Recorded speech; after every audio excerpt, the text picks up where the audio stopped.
नाज़रीन, हालाणी जी तारीख़ी महराब मस्जिद बरसातुनि सबब ज़बून हाली जो शिकार है, पर अफ़सोस जो चूंडियल नुमाइंदनि तोड़े सकाफ़त खाते मामले जो नोटिस न वरितो।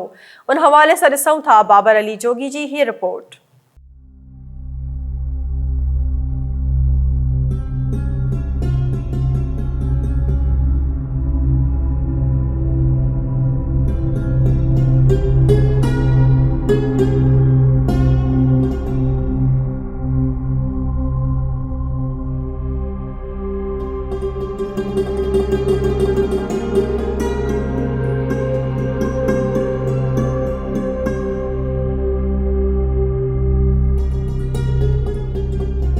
जी नाज़रीन, असां हिन वक़्तु हलाणी जी तारीख़ी मस्जिद में बीठा आहियूं, जिते ताज़नि बरसातनि सबबु जेको आहे त मस्जिद में ॾार पइजी विया आहिनि। हंधा हंधा जेको आहे ज़बूर हाल थी आहे।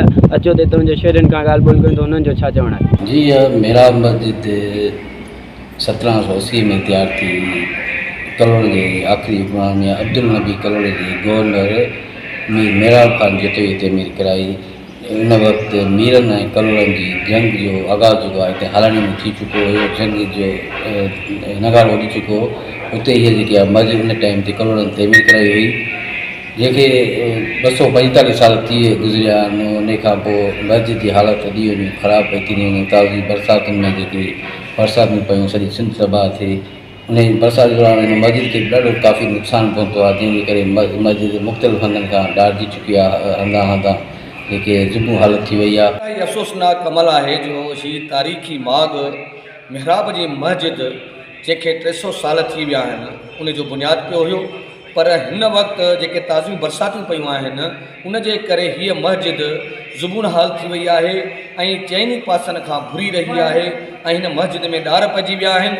असां चूंडियल नुमाइंदनि ऐं हद जे MNA सरवारी शाह साहिब खां घुर था कयूं त हिन तारीख़ी माग खे बचाइण जे लाइ पंहिंजो किरदारु अदा कनि। ईद उल फितर ऐं ईद उल उज़हा जी नमाज़ थींदी आहे ऐं हीअ असांजी तारीख़ी मस्जिद आहे। हिन में कारीगर पंहिंजे फ़न जो मुज़ाहिरो कंदे हिन में जेको आहे सो 2 रोशनदान रखिया आहिनि, जंहिंमें 29 ऐं 30 तारीख़ जो चंड जेको आहे सो आसानी ॾिठो वेंदो आहे। उन टाइम में जदीद टेक्नोलॉजी न हुयूं। उन टाइम में पंहिंजे कारीगर पंहिंजो फ़न जो मुज़ाहिरो रखी इहा शइ कई त इहे ॾिसंदा हाणे या त दूरबीननि सां हिननि सां इहे चंड ॾिसी ऐं जेको आहे सो हुनजो ऐलान कंदा आहिनि ईदुनि जो। हीअ तमामु पुराणी तारीख़ी मस्जिद आहे ऐं ज़बून थी वई आहे ऐं हिन जी जेका सो जल्दी का सुठी मरम्मत थियणु घुरिजे।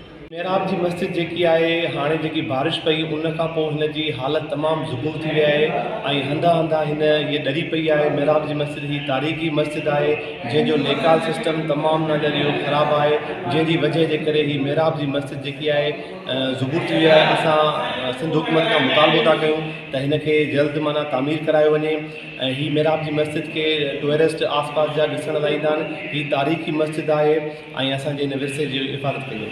कैमरा टीम सां गॾु बाबर अली जोगी, SS न्यूज़, हालाणी।